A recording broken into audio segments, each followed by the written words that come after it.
રાજકોટના જેતપુર સ્થિત મેવાસા ગામે વીજ ઉપકરણમાં ધડાકો થતા 12 વીઘા જમીનમાં ઉભેલો ઘઉંનો પાક બળીને ખાક। વીજ કંપનીના અધિકારીઓએ ઘટના સ્થળે પહોંચી તપાસ હાથ ધરી। રાજકોટ જિલ્લાના જેતપુર તાલુકા હેઠળ આવતા મેવાસા ગામે ખેતરમાં ભયાવહ આગ ફાટી નીકળતી દુઃખદ ઘટના પ્રકાશમાં આવી છે। પ્રાપ્ત માહિતી અનુસાર ઘઉંના ઊભા પાકથી લહેરાતા ખેતરમાં અચાનક જ્વાળાઓ ભભૂકી ઉઠી હતી, જેને કારણે મોટા પ્રમાણમાં ખેત પેદાશ બળી અને રાખ થઈ ગઈ છે। આ હૃદયદ્રાવક દુર્ઘટનાના ચિત્ર મુદ્રિત દ્રશ્યો સામાજિક સંપર્ક માધ્યમોમાં પણ વ્યાપકપણે પ્રસારિત થયા છે, જેમાં આગની વિકરાળતા સ્પષ્ટપણે જોઈ શકાય છે। આ દુર્ઘટના પાછળનું મુખ્ય કારણ ખેતરની નજીક સ્થાપિત વીજ પરિવર્તક ટ્રાન્સફોર્મરમાં થયેલો ધડાકો હોવાનું પ્રાથમિક તપાસમાં જાણવા મળ્યું છે। વિદ્યુત ઉપકરણમાં અચાનક થયેલા ધડાકા બાદ તેમાંથી નીકળેલી આગના તણખલા સીધા ઘઉંના ખેતરમાં ખર્યા હતા।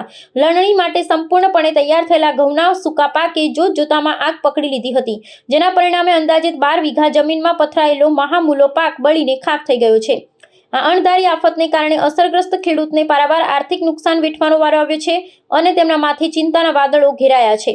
આગની આ ગંભીર ઘટના અંગે ભોગ બનનાર ખેડૂતો તાત્કાલિક ધોરણે પશ્ચિમ ગુજરાત વીજ કંપનીના સત્તાધીશોને સત્તાવાર જાણ કરી હતી।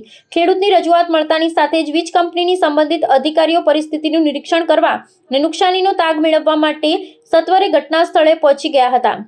આકરી મહેનત બાદ તૈયાર થયેલો પાક નષ્ટ થતા હાલ સ્થાનિક જગતના તાત દ્વારા વહીવટી તંત્ર અને સરકાર પાસે યોગ્ય આર્થિક વળતરની માંગ કરવામાં આવી રહી છે, જેથી ખેડૂત પરિવારને આ કપરા સમયમાં સહાયરૂપ થઈ શકાય। મારું નામ પંકજભાઈ દિનેશભાઈ રાદડિયા, ગામ મેવાસા। પંકજભાઈ, કેવી રીતે આગ લાગી, આગ લાગવાનું કારણ શું અને કેટલી નુકસાની, કેટલા વીઘામાં નુકસાની?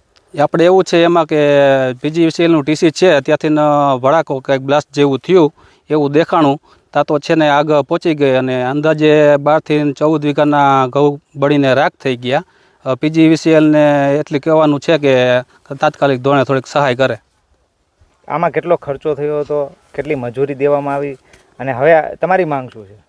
એમાં એવું છે સાહેબ, આપણે છે ને બોમ્બે સુપર કંપનીના બિયારણના ઘઉં વાવ્યા હતા ફાઉન્ડેશનના, બરાબર, સરબતી ટુકડા જે આવે છે ને, એટલે એનો ભાવ ઊંચો હોય છે, એટલે પાછા કંપનીને આપવાના હોય છે, એટલે એ બિયારણના ભાવ ઊંચા હોય છે એટલે કંપનીને પાછી લઈ જતી હોય છે, એટલે અંદાજે 4 લાખ રૂપિયા જેવું નુકસાની બતાવે છે અને ખર્ચો એવો જાજો લાગેલો છે અને માંગ એવી છે કે તાત્કાલિક ધોરણે સહાય કરે।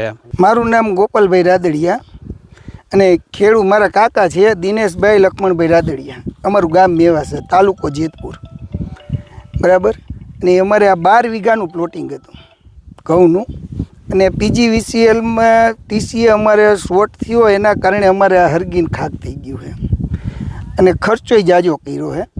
અને પ્લોટિંગનું બિયારણ હોય એટલે શું છે, બિયારણના જ ઘઉં એટલે ઊંચા ભાવનું બિયારણ લીધું હોય અને એ લોકો ઊંચા ભાવે લેતા હોય, એટલે અમારે આ 12 વીઘાની અંદર નુકસાની બહુ જાજી છે અને 12 વીઘાનું પ્લોટિંગ હતું ને આવી રીતે અમારે હરકતું પાછળથી આવ્યું હોય અને માણસો ઠારવામાં વાળીએ 25 જણા હતા, મજૂરને બધાય થઈને, એમાંય બધાને ઘણાઈને આગ લાગી ગઈ, દાજી ગયા થોડા, પણ તોય છતાં ઠર્યું નહીં, કારણ કે આગ તો પછી બુજાતી નથી, એકવાર લાગી જાય તો આ તો આકસ્મિક લાગી જ ગઈ છે, બરાબર। કેટલા વીઘામાં ઘઉં હતા, નુકસાનીનો અંદાજ કેટલો લગાવ્યો છે?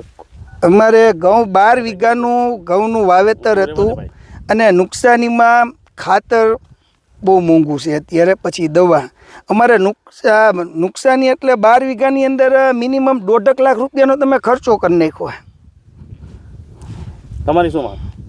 અમારી માંગ એ કે આની અમને વળતર મળે, કારણ કે અમારે મજૂર હોય, મજૂરને મજૂરી દેવી પડે, એને તો દેવું પડે અને 4 મહિના લગીનની મહેનત છે અને અત્યારે હાર્વેસ્ટર આવવાનું જ હતું, ખાલી અડધી કલાકનો ફેર પડ્યો, આગ લાગી ગઈ એટલે રહી ગયું, નકર હાર્વેસ્ટર આવી જ જાય એમ હતું, એ આવતું તો આગળ એક ઘેરો કાપીને, અને એમાં કંઈ ડાયરેક્ટ તો સીધું આપણે બોલાવીએ એટલે આવે ને, આપણે કીધેલું તો હોય, વારા ફરતી વારો બધાનો આવતો હોય। કઈ રીતે લાગી આગ? હવે શોર્ટ સર્કિટના કારણે લઈ ગઈ છે બાગ। કઈ જગ્યાએ, શું ખેતરમાં હતા, કોઈ વાયરિંગ? હા, આપણે ટીસી પાછળ ઊભું છે વાડીએ પીજીવીસીએલનું, બરાબર, અને વાડીઓના પાવર હોય, હવે એમાં કઈ રીતે આગ લાગી ને એમને ખ્યાલ નથી। ભલે ભલે।